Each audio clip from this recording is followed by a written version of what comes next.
שלום לכל המאזינים, כאן רדיו בת ים בתוכנית טריוויה השבועית שלנו, ולפני שנתחיל מספר הודעות. כמו ששמתם לב, התוכנית שלנו הייתה בהפסקה מספר שבועות מאחר ואחד המאזינים הקבועים שלנו, ג'קי טשש, שמעדיף להישאר בעילום שם, נדקר. ותודה לג'קלין ששחררה אותי השבוע בערבות, וכמובן תודה לפפו וממו שהביאוני עד הלום. וממו, נחזיר לך את הקופסה של הקוסקוס אחרי השידור, ונתחיל בתוכנית. האם נמצא איתנו מישהו על הקו?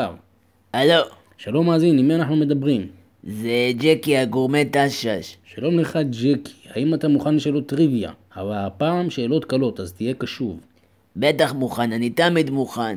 כל הכבוד, נתחיל. שאלה ראשונה, בסרט חגיגה בסנוקר, כשחנוכה וגברי ישבו ואכלו קציצות, מה שאל הרב את גברי? מה זה תהיה קשוב?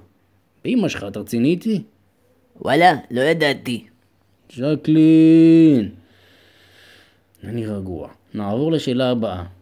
כן. בגמר היורו, במשחק בין פורטוגל לצרפת, מי הבקיע את הגול? השחקן? אבל איך קראו לו? פליקס חלפון. מה? אריאל אדרי? אני אומר לך פורטוגל צרפת, מה קשור הפועל בת ים? מה, אני מדבר פורטוגלית או צרפתית? מאיפה אני יודע? פדת, אתה מבין? בטח, אני כל שבת בבית הכנסת. מה פרשת השבוע? ז'אנו, לא יפה. מה לא יפה? היית בבית הכנסת, אז מה פרשת השבוע?